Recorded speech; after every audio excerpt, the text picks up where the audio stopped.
इतिहास अभ्यासक इंद्रजित सावंत यांना शिवीगाळ करण्यात आली असून त्यांना घरात येऊन मारण्याची धमकी देण्यात आलेली आहे। इंद्रजित सावंत हे ब्राह्मणद्वेष्ट असल्याचं पसरवत असल्याचा आरोप करण्यात आलेला आहे। दरम्यान प्रशांत कोरटकर नावाच्या व्यक्तीने ही धमकी दिली असून इंद्रजित सावंत यांनी याबाबतचं कॉल रेकॉर्डिंग आता फेसबुकवर पोस्ट केलेलं आहे। ब्राह्मणद्वेष पसरवल्याचा आरोप सावंतांवर आहे। ब्राह्मणांची ताकद कमी समजू नका, लक्षात घ्या। हो का? तुम्हाला वाटतं मराठा मोळा महाराष्ट्र माझा, ब्राह्मणांची अवकाश काय आहे तुम्हाला दाखवू एक दिवस, आणि तुम्ही जिथं म्हणाल तिथे येतो।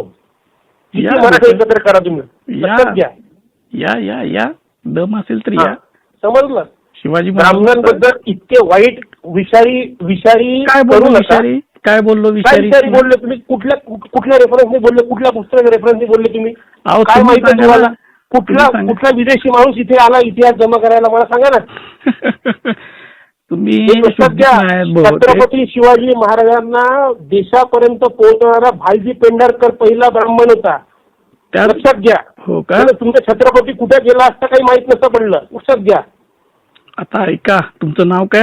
बाबासाहेब पुरंदरे कोण होता? ब्राह्मण होता। ऐका इतका द्वेष, इतका। तुमचं नाव काय?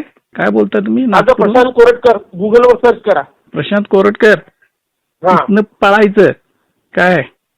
हे असली तुझ्यासारखी लई बघितल्यात। हॅलो, हा, तुझ्या साले हरामखोर, रेकॉर्ड कर, रेकॉर्ड तुझ्या बापाला। ब्राह्मणाला बोलशील ना, तुझी टाकीन, लक्षात ठेव। पोलिसांना येऊन ब्राह्मणाचा शब्द काढशील ना, ज्या दिवशी परशुरामाचा लक्षात ठेव।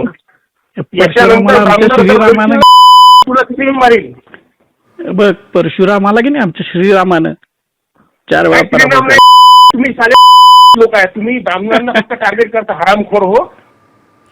दरम्यान पोकळ धमक्यांना घाबरत नसल्याचं इंद्रजित सावंतांनी म्हटलेलं आहे। धमकी देणाऱ्या प्रशांत कोरटकरनं शिवरायांचा अपमान केला असून त्याच्यावर कारवाईची मागणी त्यांनी केलेली आहे। तर आपण कुठलीही धमकी दिलेली नसल्याचं प्रशांत कोरटकरांनी साम टीव्हीशी बोलताना सांगितलंय।